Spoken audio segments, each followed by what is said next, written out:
matter of months. Anyway, here we go. Listen up. I'm a bit nervous this seat is going to keep your eye on it. If I start slipping, let me know. This chapter is called Exploitation Time. 1984 was Exploitation Time. We were the biggest band on the planet. The momentum was powerful, unstoppable, and in the Republic of Duran, the focus as the new year arrived was on how we, they, everybody could make the most of our meteoric success. Even though Seven and the Ragged Tiger had not checked all the boxes that Rio had checked, and we were not all completely satisfied with it musically, the band was getting bigger and bigger regardless. New Moon on Monday was the current single, but to half the fans that wasn't relevant, because reissues were now coming out, meaning that new fans who only got turned on to us at the time of Rio were going back and getting the debut album. After a 2-day video shoot in Paris for a long-form 12-inch video version of New Moon on Monday, the tour started up again. That's the board game, by the way. I've got that. Started up in Japan. Freezing cold temperatures, chaotic and often snowbound. It was hard to get around. I'm going to stand up because it's making me crazy. The venues on the tour were considerably bigger than on the previous tour and included the Budokan Indoor Arena in Tokyo, usually home to martial arts championships, the Madison Square Garden of Japan. I knew it from the many live albums that had been recorded there, most famously Bob Dylan at Budokan. That was a big deal. The shows were nuts. In Fukuoka for a Sunday afternoon matinee gig, the roadies used brooms to continually sweep the stage, vainly trying to keep it clear of cuddly toys, flowers, bouquets, and other gifts that were being showered on us by the crowd. I had another altercation with an inanimate object on that Japanese tour. Drugs were out in Japan. The penalties for getting caught with any illegal substances were just too severe, so it was all drinking, and that meant things could get violent. I took my room apart after that show in Fukuoka. Why was I so crazy?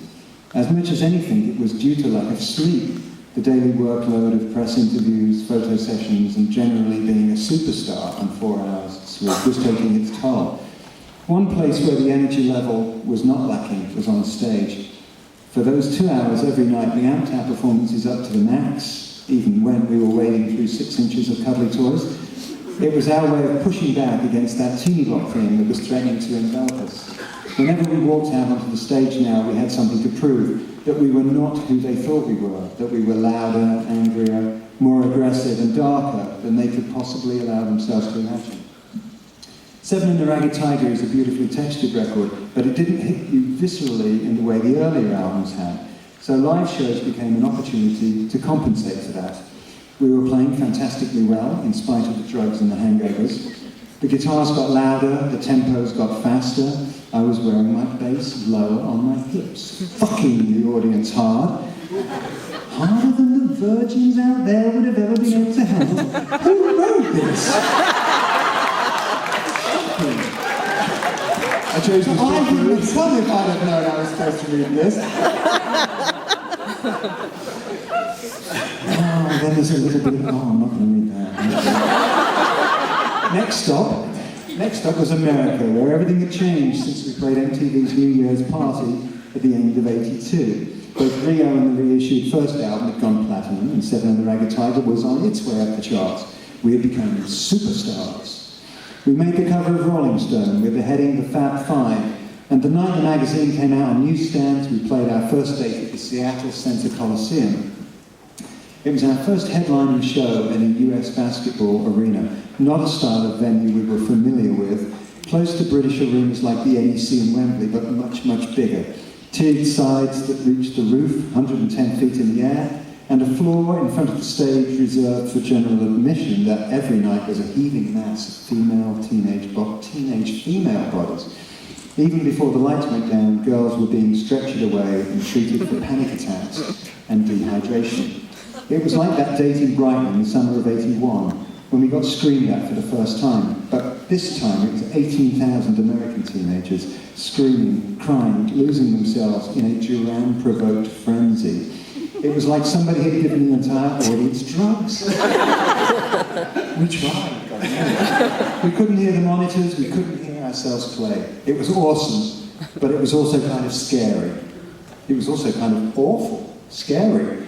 We were very, very lucky on that tour not to have any fatalities. Many nights we would have to stop playing, Simon pleading with the kids to move back, to relieve the pressure on the fans at the front who were being pushed up against the wooden barriers that had often been only haphazardly set up.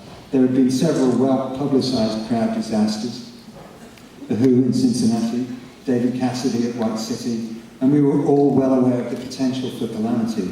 We would get extremely angry with management and local security if we felt safety issues weren't being handled appropriately. Although we'd gotten used to the mayhem and the mania that surrounded us 24 hours a day, 7 days a week, whenever we were on tour, that first date on the US tour in Seattle stunned us all over again. This was the tour we had been dreaming of back at the Rum Run office, back when we were telling those record label reps, we want to play Madison Square Garden by 1984, and we did. But it had grown way, way beyond our control. Be careful what you pray for. The madness was always a micron below the surface, kept at bay only by our shared sense of humour. We all knew to keep any anger, frustration or fears we may have had away from the cameras, the journalists and the microphones. Only Andy would make reference now and again to the sourness he felt was beginning to creep into the experience, to the fact that we were not in control of our own destinies anymore, that we were rats in a gilded cage. Rats in a gilded cage. Subject to the whims and directives of the managers, agents, and corporate brand consultants. We were being sponsored by Coca-Cola. I crossed a line when I started getting high on stage. I'd always remained sober for the duration of the show, so I wanted to give my best and did not want to compromise my talent so publicly. But now I couldn't wait for the performances to end.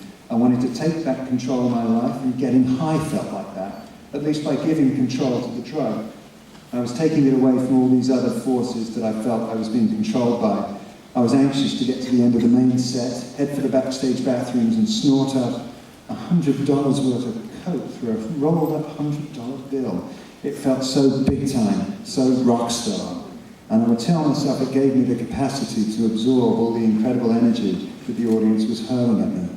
I was a master of the universe, or so it seemed. Come on.